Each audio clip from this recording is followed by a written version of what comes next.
The shock to me about Shedeur Sanders now being the third string quarterback for the Cleveland Browns was that so much was made out of unbelievable. He actually made the team as the third string quarterback. Like that was a big deal. Like that was somewhat of a surprise to a lot of people. He should have been the first pick in the draft. Surprised that he made the roster? Are you kidding me?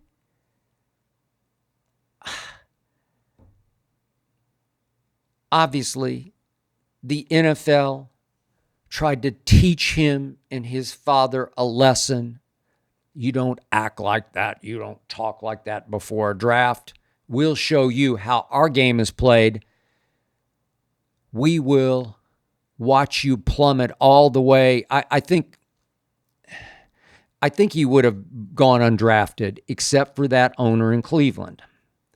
And he is the key to everything because he is something of an against the grain maverick owner. He's kind of a wannabe Jerry. And especially with quarterbacks, see Deshaun Watson, he'll just crazy plunge. And I think because he had a pre-draft dinner with Shedeur and Dion, he likes the kid. He's got it in the back of his mind. Maybe this kid is as good as Mel Kiper and Skip Bayless say. Maybe he is. He's sure popular. Is he ever? Did you see the TV ratings for that first preseason game that Shedeur lucked into playing because everybody else on the roster got hurt? Did you see the numbers? Biggest preseason TV ratings numbers in 10 years for that game because of Shedeur. He's got a following. I might be driving that bandwagon. I'm his biggest fan because I believe in Shedeur Sanders. I believe in his mental and physical clutch toughness. I believe in his deadly accuracy. I believe in his bloodlines. I believe in his father with all my heart and soul. I believe that father taught son that you are the best at what you do. Shedeur grew up around all-time greatness, and it has rubbed off on him.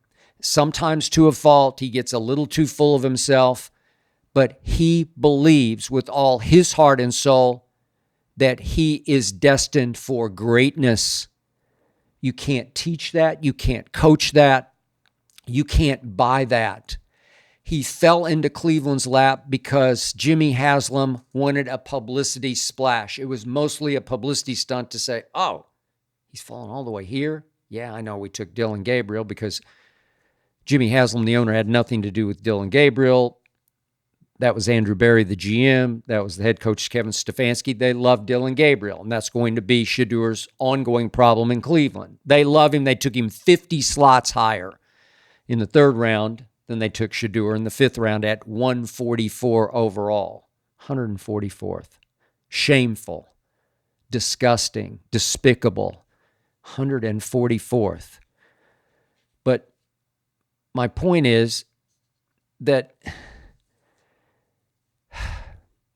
it felt like and sounded like it was Jimmy Haslam who overruled the coaching staff and the front office staff and said, look, this Kenny Pickett, yeah, we traded for him. Let's get him out of the way. He's irrelevant. We got Flacco. He's 40 years of age. He's respectable. He'll make us respectable on opening day against the Cincinnati Bengals. But let's just get rid of Pickett now. Let's just get him out of the way. And they did. They traded him to the Raiders, and it opened a new door for Shedeur, obviously. He moved up one slot on the depth chart. Okay, before I proceed, FanDuel's getting you ready for the NFL season with an offer you won't want to miss. New customers can bet just $5 and get $300 in bonus bets if you win. 5 for $300. That's right. Pick a bet. Bet $5. And if it wins, you will unlock $300 in bonus bets to use all across the app. You can build parlays, you can bet player props, you can ride the live lines. Whatever your style, FanDuel has you covered.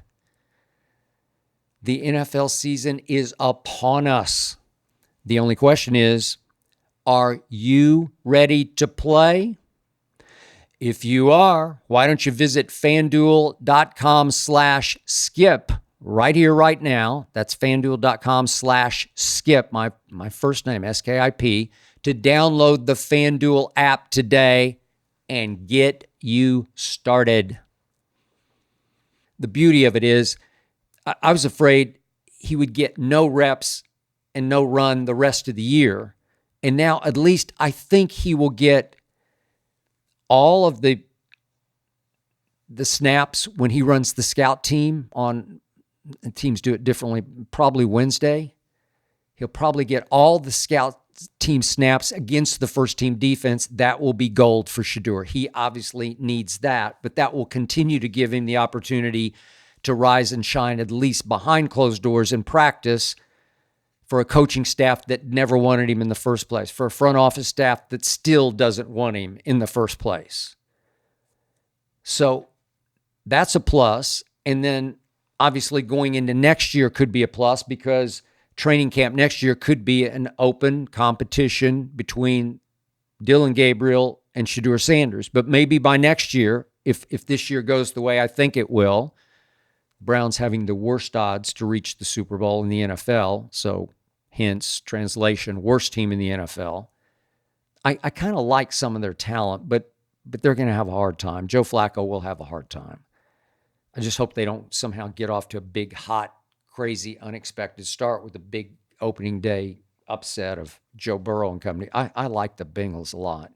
I'm actually leaning toward picking the Bengals by next week to win it all in the AFC. I'm leaning that way. But again, Flacco's not bad. Flacco has been much better in the playoffs than he has been in the regular season, when he's been mostly Joe Fluco. But I'm hoping, I'm going to, obviously be rooting like mad against the Cleveland Browns to lose, because if you get, I don't know, if you get midway, 9 games? What if they're 0-9?